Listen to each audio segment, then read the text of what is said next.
월급이 매달 들어오는데도 자산이 늘지 않는 이유, 숫자 하나로 묻겠습니다. 연봉을 5% 올렸는데 생활비가 5%만 올라가도 본전입니다. 그런데 집세, 보험료, 교육비 같은 고정비는 체감상 그 이상으로 오르죠. 그럼 당신은 1년 내내 뛰었는데 제자리입니다. 이건 게으름이 아니라 룰이 바뀐 겁니다. 월급은 돈 같지만 저는 요즘 월급을 얼음이라고 부릅니다. 손해지면 단단합니다. 안심도 됩니다. 문제는 가만히 놔둬도 녹는다는 겁니다. 인플레이션이라는 온도가 올라가면 더 빨리 녹습니다. 그런데 사람들은 얼음을 더 많이 주려고만 합니다. 야근을 하고 투잡을 하고 자격증을 쌓습니다. 물론 의미 있습니다. 하지만 얼음을 들고 태양 아래 서 있으면 결국 손바닥이 먼저 시립니다. 여기서 냉정한 사실 하나만 말하겠습니다. 월급은 현금 흐름이기도 하지만 동시에 가격표이기도 합니다. 당신의 시간이 얼마로 평가받는지 적힌 가격표입니다. 그리고 기술이 발전할수록 그 가격표는 흔들립니다. 누군가는 같은 일을 더 빨리, 더 싸게 해냅니다. 그러면 시장은 그쪽으로 기웁니다. 착한 사람부터 손해보는 게임이 아니라 구조적으로 그런 게임이라는 겁니다. 그래서 질문을 바꿔야 합니다. 내 월급은 얼마냐가 아니라 내 월급이 녹지 않게 할 냉장고가 있냐입니다.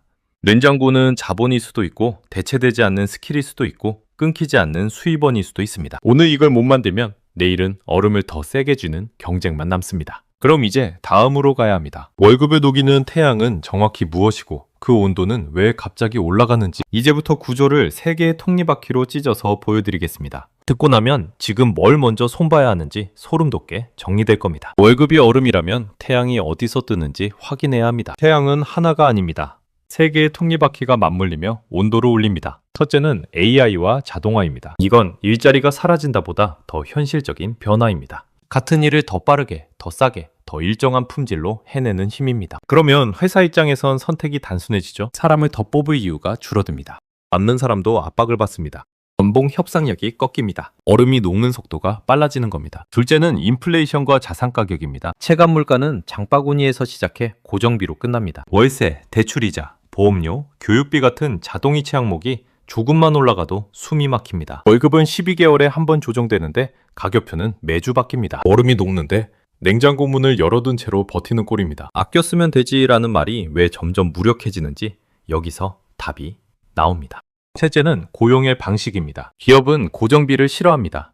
특히 불확실성이 커질수록 더 그렇습니다. 그래서 정규직 한 명보다 프로젝트 단위 외주와 프리랜서, 플랫폼 계약을 늘립니다. 월급의 안정감이 약해지는 이유입니다. 즉, 월급은 여전히 들어오지만 평생 들어오리라는 믿음이 약해집니다. 얼음이 매달 배달되긴 하는데 배송이 끊길 수 있는 구조로 바뀌는 겁니다. 이 세 톱니바퀴가 동시에 돌면 어떤 일이 벌어질까요? 사람들은 더 열심히 일합니다. 그런데 동시에 더 불안해집니다. 왜냐하면 문제의 중심이 노력이 아니라 판이기 때문입니다. 여기서 중요한 질문 하나를 던지겠습니다. 당신의 월급은 얼음입니다. 그렇다면 누가 냉장고를 가지고 있을까요? 그리고 그 냉장고는 왜 더 커지고 있을까요? 3장에서는 당신 탓이 아니다라는 말을 위로가 아니라 전략의 출발점으로 바꿔드리겠습니다. 당신 탓이 아닙니다. 이 말이 위로로 끝나면 다음 달에도 똑같이 불안합니다. 그래서 오늘은 위로가 아니라 진단을 하겠습니다. 불안의 원인을 당신 안에서 찾으면 답이 참아라로 끝납니다. 하지만 원인을 구조에서 찾으면 답이 바꿔라로 바뀝니다. 이 차이가 자산을 지킵니다. 지금 벌어지는 일은 간단합니다. 월급이라는 얼음은 여전히 배달됩니다. 다만 태양이 강해졌습니다. 그래서 얼음이 빨리 녹습니다.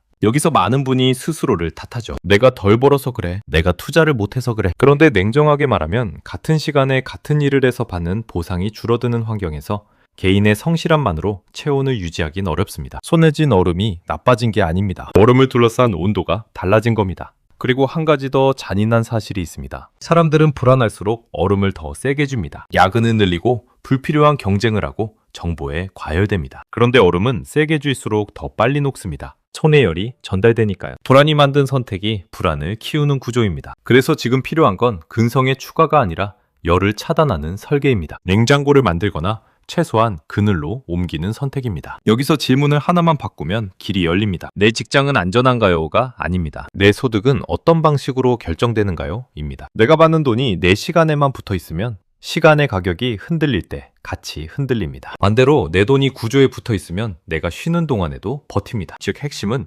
일자리의 유무가 아니라 소유와 연결입니다. 이제 다음 장에서 진짜 반전을 보여드리겠습니다. AI가 무섭다는 얘기가 아닙니다. 인플레이션이 싫다는 얘기도 아닙니다. 결국 격차를 가르는 건 누가 더 열심히 일하느냐가 아니라 누가 무엇을 소유하느냐라는 겁니다. 4장에서 월급이라는 얼음을 가격표로 다시 해부해 보겠습니다. 듣고 나면 당신이 경쟁해야 할 대상이 사람이 아니라 구조라는 걸 깨닫게 될 겁니다. 임금은 선물처럼 보이지만 경제에서는 그냥 가격입니다. 당신의 시간이 얼마에 거래되는지 적힌 가격표입니다. 그리고 가격표는 감정이 아니라 수급으로 움직입니다. 여기서 머스크가 말한 노동의 종말을 공포로 들으면 손해입니다. 핵심은 종말이 아니라 하락 압력입니다. 월급이라는 얼음이 왜 더 빨리 얇아지는지 수학처럼 깔끔한 이유가 있습니다. 예전엔 한 사람이 하루에 할 수 있는 일이 한 개였습니다. 보고서 한 장, 디자인 한 컷, 고객 응대 몇 건. 그래서 노동은 희소했고 가격도 버텼습니다. 그런데 AI와 자동화는 그 한계를 늘립니다. 한 사람이 하던 일을 한 사람이 2배, 3배로 해냅니다. 또는 사람 없이도 돌아갑니다. 공급이 늘면 가격은 내려가죠. 빵집이 동네에 하나일 땐 빵값이 유지되지만 24시간 무인 공장이 들어오면 빵값은 흔들립니다. 노동도 똑같습니다. 일이 없어지는 것보다 먼저 벌어지는 건 같은 일이 더 싸지는 겁니다. 여기서 중요한 포인트가 하나 있습니다. AI가 모든 일을 대체하진 않습니다. 하지만 AI가 평균을 끌어올립니다. 평균이 올라가면 기준선이 바뀝니다. 어제는 숙련으로 인정받던 일이 오늘은 도구만 쓰면 누구나 되는 일이 됩니다. 그 순간부터 회사는 이렇게 묻습니다. 왜 이 일을 사람에게 이 비용으로 맡기죠? 그 질문이 연봉 협상에서 칼이 됩니다. 월급의 얼음이 순간적으로 녹는 게 아니라 매달 조금씩 얇아지는 이유입니다. 그렇다고 답이 AI를 피하자는 건 아닙니다. 태양을 피해 달릴 순 없습니다. 대신 우리는 냉장고를 바꿔야 합니다. 같은 햇빛 아래에서도 어떤 얼음은 오래가고 어떤 얼음은 금방 사라집니다. 차이는 단 하나입니다. 얼음을 쥔 손이 아니라 얼음이 놓인 환경입니다. 그러면 이제 질문은 더 선명해지죠. 같은 시대, 같은 AI를 맞이해도 누군가는 더 부자가 되고 누군가는 더 불안해집니다. 그 갈림길은 어디일까요? 다음 장에서 반전을 하나 더 가져가겠습니다. 적차를 가르는 건 일을 하느냐 마느냐가 아닙니다. 일의 결과를 누가 소유하느냐입니다. 5장에서 월급을 넘어서는 사람들의 공통점, 소유의 구조를 아주 현실적인 예로 보여드리겠습니다. 듣고 나면 지금 당신이 가장 먼저 바꿔야 할 한 가지가 보일 겁니다. 많은 사람이 이렇게 생각합니다. AI가 내 일자리를 뺏어가면 끝이다. 그런데 더 결정적인 건 따로 있습니다. 일자리는 남아도 내 몫이 줄어들 수 있습니다. 왜냐하면 이제 경쟁은 누가 더 오래 일하느냐가 아니라 누가 결과를 소유하느냐로 넘어가고 있기 때문입니다. 월급은 얼음입니다. 하루 종일 들고 있으면 손은 차가워지죠. 하지만 녹은 물은 결국 바닥으로 흘러갑니다. 반면 냉장고를 가진 사람은 같은 얼음을 더 오래 보관합니다. 예를 들어 보죠. 배달을 12시간 하면 수입은 늘 수 있습니다. 하지만 한계가 있습니다. 몸이 멈추면 돈도 멈춥니다. 이게 시간 교환 구조입니다.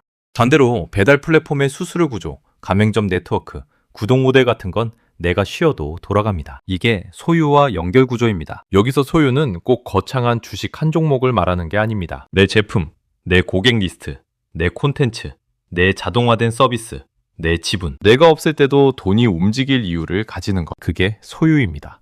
이 구조가 왜 더 중요해졌을까요? AI는 일을 쪼개고 표준화하고 복제합니다. 표준화된 일은 가격이 내려갑니다. 그래서 월급의 얼음은 점점 얇아집니다. 그런데 소유는 반대입니다. 한번 만들어 놓은 시스템은 복제될수록 이익이 커집니다. 같은 AI가 누군가에겐 태양이지만 누군가에겐 냉장고의 컴프레서가 됩니다. 차이는 재능이 아니라 포지션입니다. 노동자 위치에 서면 더 뜨겁고 소유자 위치로 갈수록 더 시원합니다. 여기서 시청자에게 가장 현실적인 질문을 드리겠습니다. 나는 월급 외에 내 이름으로 남는 것이 있나? 성과가 아니라 자산으로 남는 것 말입니다. 없다고요. 정상입니다. 대부분이 그렇게 설계된 내일 위해서 달려왔으니까요. 하지만 지금부터는 내일을 하나 더 깔아야 합니다. 다가도 됩니다. 느려도 됩니다. 방향만 맞으면 됩니다. 그럼 이제 다음 장에서 이 소유 쪽으로 가는 방법을 공포가 아니라 실행으로 바꿔보겠습니다. 6장에서는 생존법 7가지를 현실 버전으로 정리합니다. 무엇부터 줄이고 무엇부터 붙이고 무엇을 먼저 만들어야 하는지 듣고 나면 나도 할 수 있겠다는 감각이 생길 겁니다. 좋습니다. 지금부터는 공포를 플랜으로 바꾸겠습니다. 월급의 시대가 끝났다는 말은 월급이 사라진다는 예언이 아닙니다. 월급이라는 얼음만 들고 있으면 태양 아래에서 버티기 어렵다는 경고입니다. 그래서 필요한 건 결심이 아니라 순서입니다. 얼음을 더 세게 주는 게 아니라 녹는 속도를 늦추고 냉장고를 만드는 순서 말입니다. 첫째, 월급을 목표로 두지 않습니다. 월급은 연료입니다. 연료는 어디로 갈지 정해야 의미가 생깁니다. 둘째, AI를 피하지 않습니다. 도망치면 태양 아래로 더 나갑니다. AI를 붙여 내 일의 속도와 품질을 올립니다. 같은 시간에 더 많은 결과를 내면 가격표가 올라갑니다. 셋째, 수입을 한 줄로 두지 않습니다. 본업 하나가 끊기며 끝나는 구조는 너무 위험합니다. 작은 부업이라도 두 번째 수도꼭지를 만듭니다. 넷째, 위기는 소비가 아니라 고정비가 만듭니다. 월세, 대출이자, 보험, 구독. 자동이체는 편하지만 목줄이 되기도 합니다. 고정비를 줄이는 건 절약이 아니라 방어입니다. 다섯째, 현금을 우습게 보지 않습니다. 현금은 수익이 아니라 옵션입니다. 기회가 왔을 때 움직일 수 있는 권리입니다. 여섯째, 자산은 유행으로 보지 않습니다. 뭘 사요? 보다 왜 오르죠를 먼저 봅니다. 현금 흐름이 있는지, 희소성이 있는지, 가격 결정력이 있는지, 이 구조가 없으면 결국 소문에 흔들립니다. 일곱째, 스펙이 아니라 현금화 능력을 키웁니다. 가격증이 아니라 문제를 해결하고 돈이 움직이게 하는 능력입니다. 기획, 세일즈, 분석, 실행. 이 네 가지가 붙으면 어디서든 살아남습니다. 하지만 여기서 끝내면 또 불안하죠. 그래서 나는 내일부터 뭘 하지? 이제 7장에서 딱 3단계로 정리하겠습니다. 방어부터 할지, 진폭부터 할지, 소유로 어떻게 넘어갈지. 순서대로만 하면 월급이 줄어도 무너지지 않는 구조가 생깁니다. 7장 로드맵을 듣고 나면 오늘 밤부터 체크할 항목이 바로 보일 겁니다. 지금부터는 의욕이 아니라 순서를 드리겠습니다. 월급이라는 얼음을 들고 태양 아래에서 오래 버티는 사람들은 공통점이 있습니다. 먼저 녹는 속도를 늦춥니다. 그 다음 얼음을 더 크게 만듭니다. 마지막으로 냉장고를 소유합니다. 이게 3단 로드맵입니다. 방어, 증폭, 소유입니다. 복잡한 시대일수록 단계를 건너뛰면 무너집니다. 첫째, 방어입니다. 기간은 0에서 3개월입니다. 목표는 단 하나입니다. 버틸 수 있는 시간을 사는 겁니다. 고정비를 먼저 깎습니다. 자동 이체 목록을 펼쳐서 목줄을 찾습니다. 대출이자, 구독, 과한보험, 과한 차비용. 여기서 20만 원만 줄여도 그건 평생의 월급 인상보다 심리적으로 큽니다. 그리고 현금 완충제를 만듭니다. 현금은 수익률이 아니라 생존율입니다. 2단계가 없으면 다음 단계에서 판단이 흔들립니다. 둘째, 증폭입니다.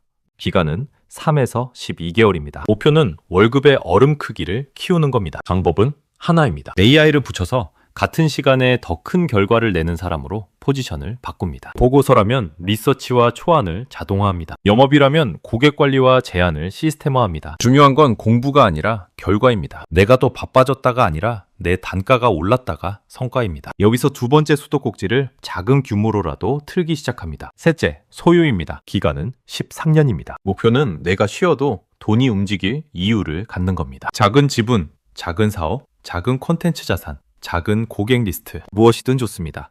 단, 내 이름으로 남고 반복될수록 유리해야 합니다. 이때부터 월급은 생존의 전부가 아니라 소유를 키우는 연료가 됩니다. 얼음을 손에 쥐는 삶에서 냉장고를 가진 삶으로 이동하는 겁니다. 이제 다음이 궁금해질 겁니다. 그럼 나는 지금 어느 단계고 오늘 당장 뭘 체크해야 하죠? 8장에서는 이 로드맵을 한 문장 결론으로 접고 스스로 진단하는 질문까지 남겨드리겠습니다. 듣고 나면 내일 아침부터 행동이 바뀔 겁니다. 오늘의 결론은 과격하게 들리지만 내용은 현실적입니다. 월급을 버려라가 아닙니다. 월급만 믿지 말라입니다. 월급은 여전히 필요합니다. 다만 월급은 성이 아니라 다리입니다. 건너가야 할 곳이 있는데 다리 위에 텐트를 치고 살면 바람 한 번에 흔들립니다. 월급은 얼음입니다. 간단해 보이죠? 하지만 태양 아래에서는 계속 얇아집니다. 그래서 승부는 얼음의 두께가 아니라 얼음을 어디에 두느냐에서 갈립니다. 손에 쥘수록 녹고 냉장고에 넣을수록 버팁니다. 여기서 마지막으로 시청자에게 따뜻하게 하지만 냉정하게 질문하겠습니다. 첫째, 내 고정비는 위기 때 나를 살리는가 죽이는가입니다. 둘째, 내 일은 AI로 대체되는가 AI로 증폭되는가입니다. 셋째, 내 이름으로 남는 자산이 하나라도 있는가입니다. 이 세 질문에 아직 없다가 나오면 당신이 부족한 게 아닙니다. 이제부터 만들면 됩니다. 암호로 시간을 사고 증폭으로 단가를 올리고 소유로 구조를 바꾸면 됩니다. 이 순서를 지키는 순간 월급의 시대가 끝났다는 말은 협박이 아니라 안내문이 됩니다. 그리고 이 말을 남기고 싶습니다. 당신의 인생은 월급표가 아니라 당신이 만든 구조가 지킵니다. 오늘 이 영상이 끝나면 딱 하나만 하시면 됩니다. 자동이체 목록을 열고 고정비 한 줄을 지우는 것, 또는 AI 도구 하나를 골라 내 업무 한 조각을 자동화하는 것, 또는 내 이름으로 남을 작은 자산을 시작하는 것. 셋 중 하나만 해도 방향이 바뀝니다. 다음 영상에서는 이 세 가지를 직장인 현실 기준으로 체크리스트로 쪼개서 무엇을 어떤 순서로 하면 되는지 더 구체적으로 내려드리겠습니다. 궁금하시죠? 당신의 단계는 지금 어디입니까? 방어입니까? 진폭입니까? 소유입니까?